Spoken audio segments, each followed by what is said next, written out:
तो देखिए ये मॉक टेस्ट हम लगातार कर रहे हैं और आज का मॉक टेस्ट हमारा छठवां नंबर मॉक टेस्ट है। इससे पहले हमारे 5 मॉक टेस्ट हो चुके हैं और धीरे धीरे हम इसमें जो है रीजनिंग के भी मॉक टेस्ट सॉल्व कर रहे हैं और उसमें भी हमारे 3 मॉक टेस्ट हो चुके हैं रीजनिंग के भी। और कल से आपको वीडियो रेगुलर मिलेगी क्योंकि 2-3 दिन से तबीयत सही नहीं था, इस वजह से जो है क्लासें नहीं हो पाई। तो अब आप लोगों को क्लासें रेगुलर मिलेंगी। तो चलिए शुरू करते हैं आज की क्लास। तो देखिए पहला क्वेश्चन क्या कह रहा है कि रिलायंस इंडस्ट्रीज द्वारा लॉन्च की जाने वाली चैट जीपीटी शैली एआई सेवा का नाम क्या है। तो देखिए एआई क्या है, तो ये आपका आर्टिफिशियल इंटेलिजेंस इसका जो है फुल फॉर्म होता है। तो देखिए 4 विकल्प दे रखा, कह रहा है कि जीपी टेक है, रेल एआई है, हनुमान है या चैटी रिलायंस है। देख कह रहा है कि रिलायंस इंडस्ट्री द्वारा लॉन्च की जाने वाली चैट जीपीटी शैली एआई सेवा का नाम क्या है। तो देखिए इसका जो नाम हो जाएगा विकल्प नंबर सी हनुमान। क्या हो जाएगा, देखिए रिलायंस इंडस्ट्रीज प्रमुख इंजीनियर संस्थाओं के सहयोग से एक चैट जीपीटी शैली एआई सेवा शुरू की गई है जिसके हनुमान पेश कर रही है, सेवा हनुमान पेश कर रही है। तो विकल्प हमारा सी नंबर करेक्ट हो जाएगा। और देखिए क्या कह रहा है कि 92 नंबर में रेलवे सुरक्षा अधिनियम के तहत राष्ट्रीय रेल सुरक्षा कोष यानी आरआरएस के की स्थापना किस वर्ष की गई थी। तो विकल्प कह रहा है 2017, 2016, 2018 और 2019। तो रेलवे सुरक्षा अधिनियम के तहत राष्ट्रीय रेल सुरक्षा कोष की स्थापना किस वर्ष की गई थी।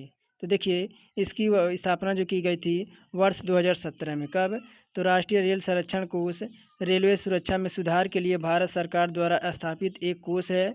यह फंड रेलवे दुर्घटनाओं और घटनाओं को रोकने और कम करने के लिए विभिन्न उपायों के लिए वित्त पोषण प्रदान करता है। राष्ट्रीय रेल संरक्षण के लिए स्थापना 2017 में रेलवे अधिनियम के द्वारा किया गया था। तो विकल्प हमारा इसमें पहला करेक्ट हो जाएगा। और 93 नंबर कह रहा है कि कौन सा राज्य 2023 राष्ट्रीय खेलों का समग्र चैंपियन बनकर उभरा। कौन सा राज्य 2023 का राष्ट्रीय खेलों का समग्र चैंपियन बनकर उभरा। तो विकल्प है महाराष्ट्र, मध्य प्रदेश, हरियाणा और पंजाब। तो देखिए 93 के विकल्प की बात करें, इसका भी हमारा पहला ही करेक्ट हो जाएगा महाराष्ट्र। देखिए महाराष्ट्र ने 80 स्वर्ण पदक जीते, जिसमें आपके 69 आपके रजत पदक थे और 69 आपके रजत पदक थे और 79 आपके कांस्य पदक थे। कुल मिलाकर 288 पदक जो है हासिल किया गया था। तो विकल्प हमारा पहला करेक्ट हो जाएगा। और देखिए 94 की तरफ बढ़ते हैं। 94 कह रहा है कि किस देश के क्रिकेट बोर्ड को सरकारी हस्तक्षेप के कारण आईसीसी ने निलंबित कर दिया है। तो कह रहा है कि अफ़गानिस्तान, पाकिस्तान, श्रीलंका और बांग्लादेश। तो किस देश के क्रिकेट बोर्ड को सरकारी हस्तक्षेप के कारण आईसीसी ने निलंबित कर दिया है। तो देखिए 94 का विकल्प हमारा हो जाएगा श्रीलंका को। देखिए अनुच्छेद में यह स्पष्ट किया गया है कि अंतर्राष्ट्रीय क्रिकेट परिषद यानी आईसीसी ने अपनी स्वायत्तता के उल्लंघन और सरकारी हस्तक्षेप के कारण श्रीलंका क्रिकेट के सदस्यों को निलंबित कर दिया है। और देखिए 95 नंबर क्या कह रहा है कि श्रवणबेलगोला में गोमतेश्वर की मूर्ति का निर्माण किया था। तो कह रहा है विकल्प चंद्रगुप्त मौर्य, खारवेल, अघोबर्ष, नपतुंग या चामुंडराय। तो श्रवणबेलगोला में आपके गोमतेश्वर की मूर्ति का निर्माण किसने किया था। तो 95 का हो जाएगा विकल्प नंबर डी हमारा चामुंडराय। कौन, तो चामुंडराय। देखिए उत्तर जीवन में श्रवणबेलगोला में गोमतेश्वर की मूर्ति का निर्माण चामुंडराय ने कराया था। विकल्प नंबर डी करेक्ट हो जाएगा। आगे देखिए क्या कह रहा है 96 नंबर में कि जब तक हम जीवित हैं तब तक अच्छी तरह से जिएं, उधार लेकर भी अच्छी तरह से जिएं, क्योंकि एक बार दाह संस्कार के बाद कोई वापस नहीं होती है, कोई वापसी नहीं होती है। इस कामोत्तेजना में बाद के जीवन की अस्वीकृति है। तो देखिए विकल्प 4 नंबर कह रहा है कि कापालिका संप्रदाय है या नागार्जुन का सुनेवाद है या आजीविका है या चावर्क है। तो कह रहा है कि जब तक हम जीवित रहते हैं तब तक अच्छी तरह से जिएं, उधार लेकर भी अच्छी तरह से जिएं, क्योंकि एक बार दाह संस्कार करने के बाद कोई वापसी नहीं होती है। इसका मुतजना में बाद के जीवन का अस्वीकृति क्या है?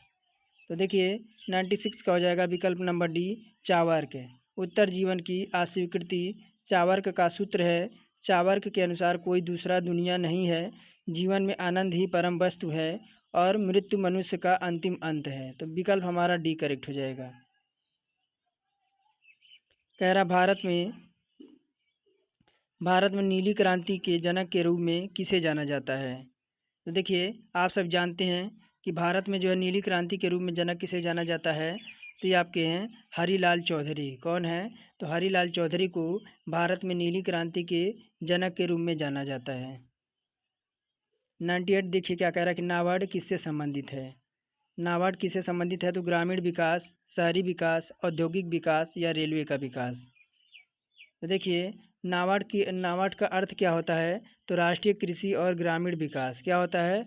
तो इसका अर्थ होता है आपका राष्ट्रीय कृषि और ग्रामीण विकास। तो विकल्प इसमें हमारा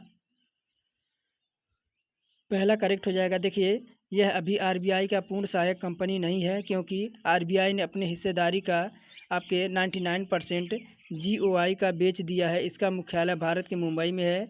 नाबार्ड के अध्यक्ष डॉक्टर हर्ष कुमार भारत के मुंबई में हैं और नाबार्ड के अध्यक्ष आपके कौन हैं? तो डॉक्टर हर्ष कुमार भानवाल हैं। नाबार्ड की स्थापना 12 जुलाई 1982 में हुई थी।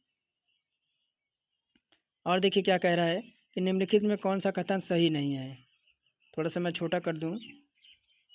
आपको क्या बताना है? तो आपको गलत विकल्प बताना है। क्या बताना है? आपको नेगेटिव बताना है। कह रहा कि पहला नंबर कह रहा कि उद्देश्य प्रस्ताव 11 दिसंबर 1946 को जवाहरलाल नेहरू द्वारा प्रस्तावित किया गया था। क्या कह रहा है कि उद्देश्य प्रस्ताव 11 दिसंबर 1946 को पंडित जवाहरलाल नेहरू द्वारा आपका प्रस्तावित किया गया था। और सेकंड कह रहा कि पहली बैठक में भारतीय राष्ट्रीय कांग्रेस और मुस्लिम लीग दोनों ने भाग लिया था। और थर्ड कह रहा कि डॉक्टर सच्चिदानंद सिन्हा को विधानसभा के अंतरिम अध्यक्ष के रूप में चुना गया था। तो तीन विकल्प दे रखे हैं और देखिए तीन तो आपके तर्क दे रखे हैं और आपके देखिए 4 विकल्प दे रखे हैं। इसमें आपका कौन सा करेक्ट हो जाएगा? देखिए इसमें हमारा पहला और दूसरा कौन सा? तो इसमें हमारा पहला और दूसरा। देखिए पहला हो जाएगा सही कि उद्देश्य प्रस्तावना 11 दिसंबर 1946 को जवाहरलाल नेहरू द्वारा प्रस्तावित नहीं किया गया, तो ये हमारा रॉन्ग हो जाएगा। और सेकंड हो जाएगा कि पहली बैठक में भारतीय राष्ट्रीय कांग्रेस और मुस्लिम लीग दोनों ने भाग लिया था, तो ये भी हमारा रॉन्ग हो जाएगा। यानी देखिए पहला और दूसरा हमारा जो है इनमें रॉन्ग हो जाएगा। यही हमसे पूछ रहा था। देखिए प्रश्न में यही कह रहा था कि निम्नलिखित में से कौन सा कथन सही नहीं है। बाकी आपका देखिए ये वाला कथन आपका सही था, तीसरा नंबर कि डॉक्टर सच्चिदानंद सिन्हा को विधानसभा के अंतरिम अध्यक्ष के रूप में चुना गया था, ये बिल्कुल आपका सत्य है। बाकी ये दोनों विकल्प आपके जो है असत्य हो जाएंगे। और देखिए क्या कह रहा है 100 नंबर कि भारत में क्षेत्रीय दलों के उदय के निम्नलिखित में से कौन से कारण हैं? भारत के क्षेत्रीय दलों के उदय के रूप में निम्नलिखित में से क्या कारण है? तो पहला कह रहा है कि भारतीय समाज को संस्कृति और जातीय बहुलवाद है। और सेकंड कह रहा है कि विकास में आर्थिक विषमताएं और क्षेत्रीय असंतुलन है। तो थर्ड कह रहा है कि केंद्रीय स्तर पर एक मजबूत विपक्षी दल की उपस्थिति है। और तो नीचे दी गई कूट को सही उत्तर का चयन करना है।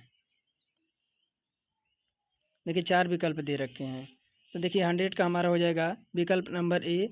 कह रहा है कि निम्नलिखित में क्षेत्रीय दलों के उद्देश्य का निम्नलिखित में कौन सा कारण है? तो हमारा पहला कारण और दूसरा कारण हमारा हो जाएगा क्या? तो पहला कारण है कि भारतीय समाज को संस्कृति और जातीय बहुलवाद है। और सेकंड है कि विकास में आर्थिक विषमताएं और क्षेत्रीय असंतुलन है। तो हमारा देखिए पहला इसमें करेक्ट हो जाएगा। तो चलिए आज का क्लास यहीं समाप्त करते हैं, फिर मिलेंगे नेक्स्ट क्लास में।